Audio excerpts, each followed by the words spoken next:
In this video, we're going to talk about Levinger's relationship model. Now remember, the definition of community is a segment of people who form relationships as a result of shared goals, experiences, and interests. This video is going to cover this middle section, the forming relationships part of community. And to do that, it's important to understand Levinger's relationship model, and it looks like this.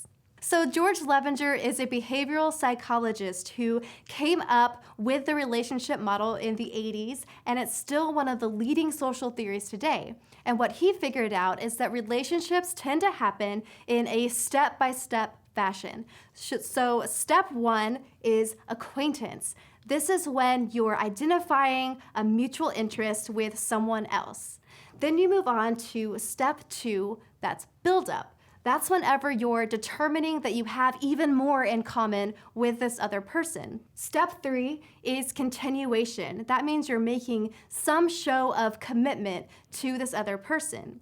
Step four is deterioration, and that means there's some sort of breakdown in communication and you just don't feel as safe communicating as you did before. And then, of course, if things don't work out, it ends in step five, which is termination, and the relationship effectively ends. So let's take a deep dive into what all these steps are all about. So step one, acquaintance. Acquaintance means that you've identified that you and another person have a mutual common interest. There's lots and lots of small talk at this stage, but there's no trust or commitment. So let's take this offline for a second. Let's say that you're sitting in a bar and there's a stranger sitting next to you. You are in acquaintance stage. Even though you don't really know anything personal at all about this person, you know enough to start a conversation. You're both at the same bar, you both enjoy a drink every now and then. Maybe you can safely assume that you both live in the same area. You are in acquaintance stage. You can have lots of small talk, ask them how the weather is, and not feel weird about it. That's acquaintance. Stage two is build up. This is whenever there is compatibility. There's building trust, building influence, and something important called self-disclosure. So let's say that you're talking to that stranger at the bar and you both discover that you both love dogs. You're discovering that you have even more in common than just happening to be at the same place at the same time. That's the build-up stage. I mentioned self-disclosure was an important part of build-up. Self-disclosure is the process by which a person reveals their inner thoughts and emotions to another person. You would never know if that stranger beside you liked dogs unless you actually revealed that you liked dogs and started that conversation happening. That's self-disclosure. This also means that people don't form relationships unless they're having meaningful discussions. If all you do is small talk, you can never move to the next level of the relationship. So let's look at some online examples of self-disclosure statements. This is a screenshot from a community called Reddit. Reddit also has sub-communities called subreddits, and this is from a subreddit called 2X Chromosome. It's a little community just for people who are talking about women's issues. And one of their community members jumped in and made this post, and she said, "This is my mom and I. She passed on Tuesday and I'm lost." Now this is a really, really sad statement, but it's also a very, very powerful example of self-disclosure. She's revealing something incredibly personal that she's going through. And you can see from their responses that it inspired a lot of conversation.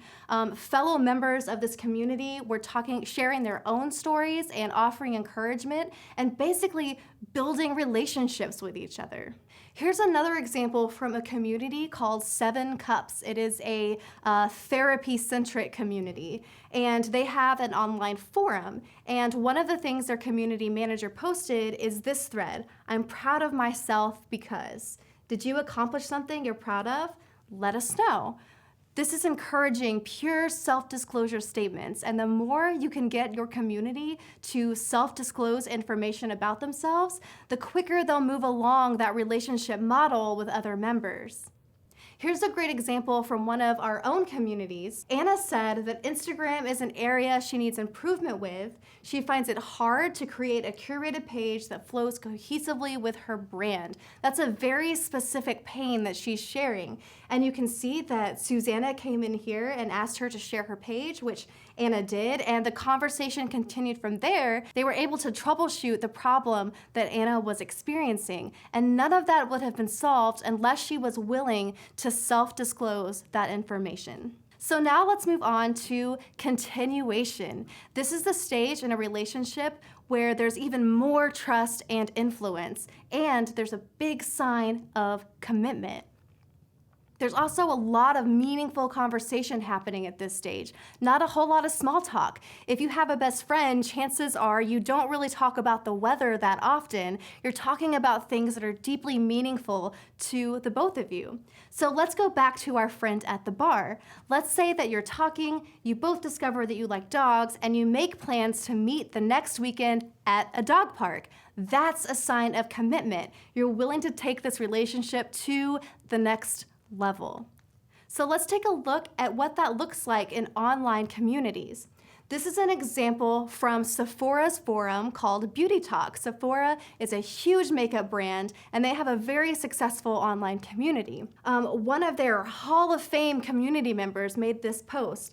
I think it's about time we have a place for people with dry skin to talk about their dry skin, share, discuss, help each other with their routines. This is a sign of commitment that this person is making to the community. She's creating content for the community. She's providing a space that she thinks has been missing from this point. A show of commitment is a member making a new thread because she saw a need for a subtopic. That's a great example of commitment in an online community. This is a screenshot from Fitbit's online community. They have gamification features here on the side of most helpful authors and top solution authors. These are gamification features that build members' level of trust and influence within the community. So they've actually designed their community in a way that increases a sense of commitment. Here's an example from one of Digital Marketers' communities. One of our members had just moved to Dublin, and they wanted to connect with other community members who were in the area. That's a huge sign of commitment, wanting to take an online relationship offline. They wanted to move things to the next level. So I was able to find some people who had mentioned that they lived around there and was able to introduce them. So that's another wonderful sign of commitment to a community. Now, of course, if things don't work out, a relationship can move into a state of deterioration. That means there's an imbalance of cost and reward. There's broken trust. Something happened that made you feel unsafe in making those self-disclosure statements. And there's less frequent, less meaningful conversation. You might still be talking, but you don't talk as often and probably not about the same things you felt comfortable talking about before.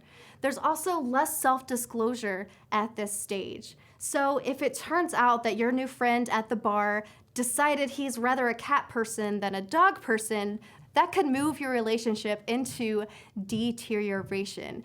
It's not like something big and dramatic had to happen. You're just not interested in the thing that brought you together in the first place. Here's an example of a community in deterioration. This is a community centered around a very popular app that was all the rage last year called Pokemon Go.